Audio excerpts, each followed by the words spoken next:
What's up, everyone? Today is a beautiful day. What a good day.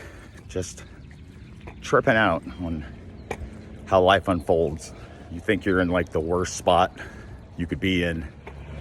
A little bit later down the road, that spot turns into a doorway. Like Ryan Holiday's book, The Obstacle is the Way.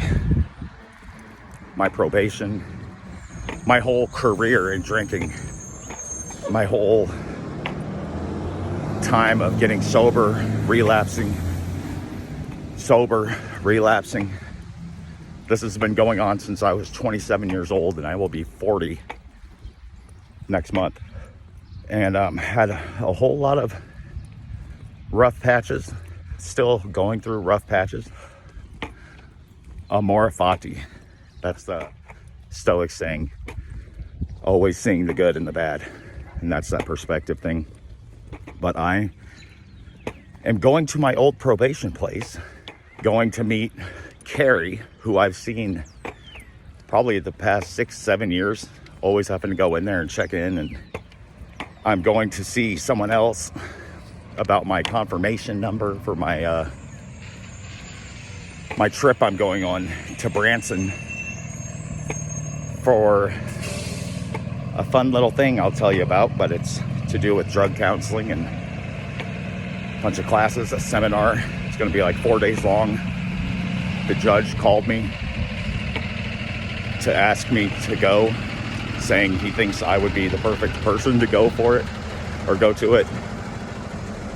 And just how the tables turn. I'm going into probation to see Carrie about going to train to become someone like them.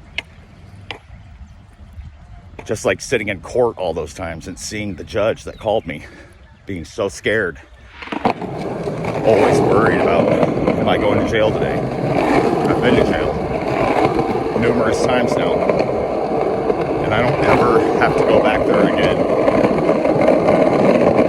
And what a trip that is. This whole journey of sobriety has been very difficult, but it's so much more than sobriety. It's about all the hardships you have to go through, the humility, the shame, the embarrassment, the pain that you've caused people, because I've done a lot of wrong things, even in my sobriety. But really, I just got to say, today is beautiful, and I'm very blessed.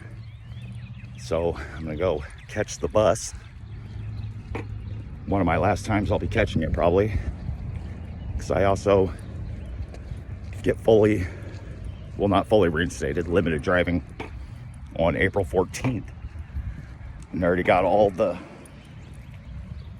things set aside to just get that driving going like that day. I'm just amazed. So I'll talk to you here in a second after I get to Midwest ADP.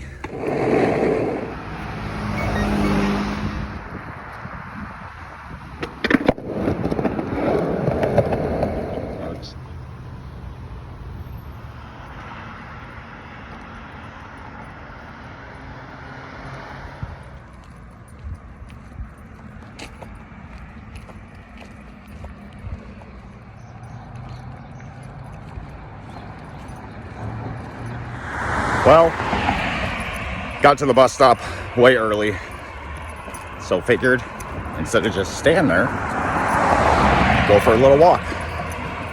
Like I always say, and these are the times where you could seriously reflect on everything. These are perfect opportunities for self-growth. Listen to something on YouTube. Don't listen to anything. Just wander, soak it in. Soak in the non-driving. Soak in every step. Every single step you have to take to get to whatever destination you need to go to. And remember, you're not going to have to do this all the time. And remember the perspective again. Just because I'm going to start driving doesn't mean I'm not going to do this kind of stuff. I love it. There's nothing wrong with getting out and walking, being out on the streets. Because people might look at you like, that guy's walking, probably doesn't have a car. But I'm going to be doing it even when I have a car. And I could be making all this up, because this is just something I would be thinking when I'm looking at someone walking, because I know the experience myself. But it's just good to sit there and ponder what your next step is going to be. What is my next step going to be? It's just going to be continuing to grow and focus on these problems that I've had. I watched a daily reflections video that I made like 2 years ago when I was separated from my ex, who I eventually got back together with and was engaged to. And the things I'm talking about, it's just weird seeing myself. I could just see a different me. But some of the stuff that I was saying, that I was working on, I still had some hidden things that I've had to address now. My codependency was definitely there 2 years ago, and it's still somewhat there. It's just something I have to learn, but I've learned how to deal with it a lot better now that I've been on my own for almost a year now. But I was still hiding this need to please, this need to feel loved, though I was loved, absolutely loved. I still was trying to find it somewhere else, like a little compliment, like what I would hear from my ex didn't count. And that's just so wrong. It's just these issues that we have, and I have to work on, you know. I have lust sometimes, so I'm trying to find this validation from a female to say something positive. And I'm like, wow, it's so gross. It's seriously pretty unbelievable, but it's something I've been working on. And it's unfortunate how everything has happened. And this happened on my first breakup, where I did have a lot of growth. And I remember talking to her and her saying that sucks, that her pain, the pain that I caused her, really helped me grow. So it's almost selfish feeling. It's great for me, but it's also real crappy for the other person that you end up hurting.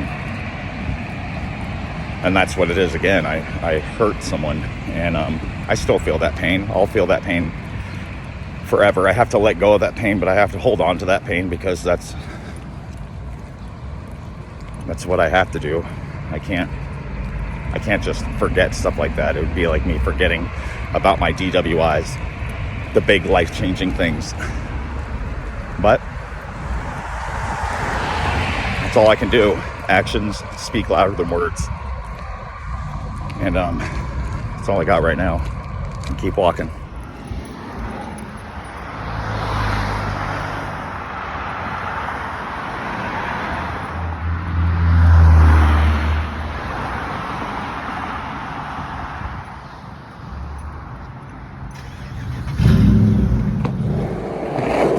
Well, there's like 3 Alicias and Elisas, and I went to the complete wrong place.